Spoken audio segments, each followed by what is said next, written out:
O professor Olavo de Carvalho já dizia, no Brasil, falar o óbvio virou sinônimo de genialidade.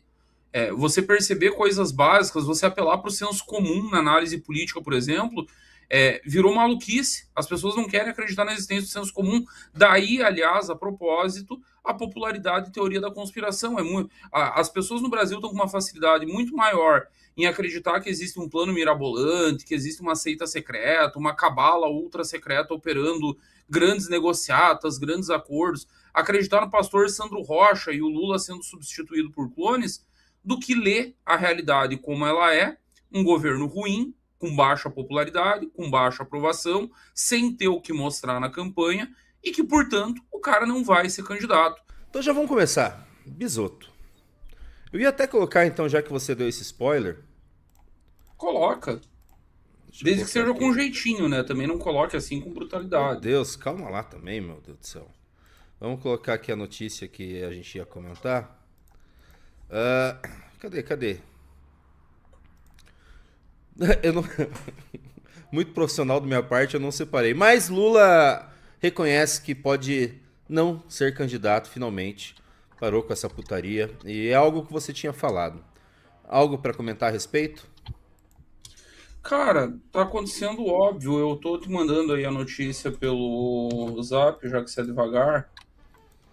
Manda lá. Pronto, a notícia está no teu Zap. O presidente Lula não tem mais nada a ganhar nessa altura da vida. Ele ter sido candidato em 2022 foi o preço que ele pagou para sair da cadeia e salvar a pele de um Supremo Tribunal Federal que estava emparedado com o bolsonarismo, em desespero com o bolsonarismo, com medo que o Jair Bolsonaro, reeleito, viesse com força redobrada para cima deles. Tiraram o Lula da cadeia, era o único candidato competitivo contra Jair Bolsonaro. Lembrando, o Lula não era a primeira opção da turma do STF. Antes do Lula, eles ensaiaram Luciano Huck fazendo artiguinho de final de ano e fazendo de conta que poderia ser candidato, não teve tração. Nas melhores pesquisas, o Luciano Huck pontuou com o que Renan Santos já tem hoje. Depois eles tentaram com João Dória, esse basicamente pulverizou a própria carreira, depois de ser eleito com Bolsonaro, tentando ser o candidato anti-Bolsonaro.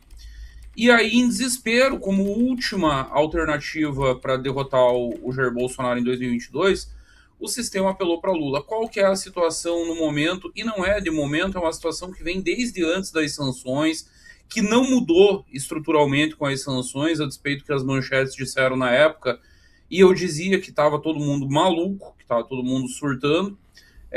Ele não tem popularidade suficiente para ir para uma reeleição tranquila. A reeleição do Lula, no melhor dos cenários para ele, é uma disputa de vida e morte para tentar salvar a percepção em relação ao próprio governo, que é um governo desastroso, que é um governo que tem mais ruim e péssimo do que ótimo e bom, que é um governo em que a maioria desaprova. Ele teria que ir para a eleição para tentar salvar a imagem desse governo que está ruim por 4 anos. Tipo, você não faz milagre em período eleitoral.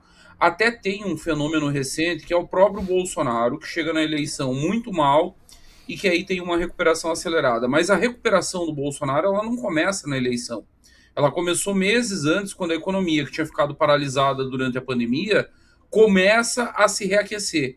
Aí o cidadão sente na ponta sinais de melhora e a avaliação do Bolsonaro vai melhorando aos poucos.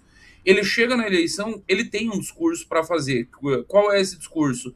A economia só parou porque teve fechamento na pandemia, inclusive fui contra, e agora ela está se recuperando, então eu mereço que você me dê uma segunda chance. Eu mereço que você me mantenha. Por isso que o Bolsonaro conseguiu recuperar. O que o Lula vai poder dizer durante a eleição? O cidadão não tem sensação de melhora. Agora ele está nessa de vou aumentar mais imposto agora com o cigarro. E eu não sei o que passa na cabeça da galera da comunicação do governo, porque dizem que o Lula não anuncia mais nenhuma medida sem consultar a Sidônio Palmeira. O que eu imagino que passou nesse caso? Ah, mas se nós falar em aumentar imposto sobre o cigarro, é uma pauta cara ao eleitor evangélico, que é o eleitor bolsonarista. Cara, a única coisa que o eleitor vai ouvir disso é que vai ter mais aumento de imposto. Aí a outra, eu vi um vídeo antes de começar a análise, Júnior, do Pedro Rousseff, sobrinho da Dilma Rousseff, vereador lá em Belo Horizonte, deve vir candidato a deputado federal nessa eleição, E ele dizendo que o Lula vai acabar com as bets. Outra pauta para tentar dialogar com o público evangélico bolsonarista. Esse público é indialogável, estou usando um neologismo aqui. Ele não vai conseguir entrar. Ele simplesmente não vai conseguir entrar porque, cara, você viola todos os valores desse grupo. Você banca uma Erika Hilton como cara pública do governo, como o governo fez ao longo de 4 anos. Tem uma Janja destroçando a imagem do governo junto ao público evangélico. Promove pauta woke, aí você está achando que vai meter imposto em cigarro e vai anunciar que quer acabar com as bets e os evangélicos vão esquecer de tudo, é tratar o eleitor como burro. Com tudo isso na mesa, o Lula, que é tudo menos burro, ele vai ler o cenário. Era óbvio que ele não seria candidato, sempre foi. Não foi nada genial meu. Ah, mas então por que ninguém mais bancou se era tão óbvio? O professor Olavo de Carvalho já dizia, no Brasil, falar o óbvio virou sinônimo de genialidade. Você perceber coisas básicas, você apelar para o senso comum na análise política, por exemplo, virou maluquice. As pessoas não querem acreditar na existência do senso comum. Daí, aliás, a propósito, a popularidade e teoria da conspiração. As pessoas no Brasil estão com uma facilidade muito maior em acreditar que existe um plano mirabolante, que existe uma seita secreta, uma cabala ultra secreta operando grandes negociatas, grandes acordos, acreditar no pastor Sandro Rocha e o Lula sendo substituído por clones, do que ler a realidade como ela é, um governo ruim, com baixa popularidade, com baixa aprovação, sem ter o que mostrar na campanha, e que, portanto, o cara não vai ser candidato. Ainda mais um cara que colocaria na mesa, indo para essa disputa, 3 vitórias nas últimas 3 vezes que ele concorreu, eleição e reeleição da sucessora, e reelegeu a sucessora num cenário muito, muito difícil, e botar um Fernando Haddad, que ninguém conhecia, que havia sido humilhado na disputa pela reeleição em São Paulo, na prefeitura, no segundo turno e fazer 45% dos votos. Foi uma grande eleição do Haddad e do PT em 2018, com o Lula na cadeia. Ele vai torrar todo esse patrimônio político. O Lula pode ser muitas coisas, burro ele não é. Por isso que eu sempre trabalhei com o cenário de que o Lula não seria candidato à reeleição e talvez, Júnior, e aí eu sempre trabalhei até com essa possibilidade. Um governo muito aprovado, vamos dizer que foi o governo Lula 1, que é um governo que termina com o Brasil crescendo a 4,5% ao ano, com projeção de crescer ainda mais nos anos seguintes, inflação sob controle, preço baixando no supermercado. Imaginemos que fosse esse o cenário. O Lula está com 80 anos, ele vai olhar e vai pensar, eu tenho saco para aguentar mais 4 anos isso aqui? Eu tenho paciência para gerenciar a crise com o Supremo, crise do Banco Master, crise com o Congresso, a Janja se aparecendo e trazendo uma visibilidade que não é saudável para alguém que já esteve na cadeia, que estava na cadeia até outro dia. Vamos lembrar. Então, eu acho que até um Lula com hiperaprovação, ele tentaria repetir a receita da Dilma. Pegaria alguém da confiança dele e tentaria eleger. Agora, não tendo nem esse ativo, não tendo um governo hiperaprovado, vai escolher alguém que possa salvar o PT, garantir os governos do Nordeste, garantir a eleição numa bancada grande, e é isso que o PT tem para eleição, é isso que o consórcio que apoia o governo tem para eleição, e já o Supremo vai tentar desesperadamente, já está tentando a propósito, ver se surge alguma candidatura alinhada que possa salvar o pelo deles. Até agora não surgiu. Já apostaram de um tudo, já tentaram Ratinho, já tentaram Eduardo Leite, agora há setores que sonham com Caiado se viabilizando. O problema para o sistema é que os candidatos deles são muito ruins e não têm viabilidade popular, não têm viabilidade eleitoral. O cenário é esse, e agora vamos ver o que acontece até a eleição.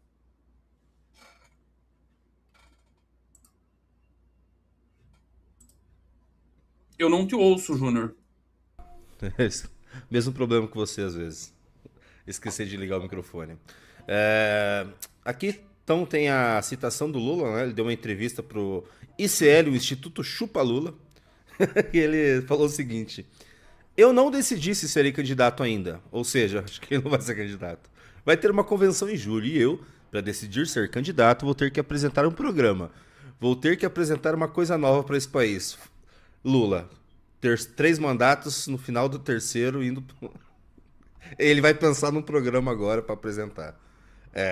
Eu acho que ficou azedo, hein, senhor Bezerra? Eles vão apresentar o programa e o programa é salvar o Brasil do fascismo, e é isso, é o que tem para hoje, é o que a candidatura do Haddad vai representar.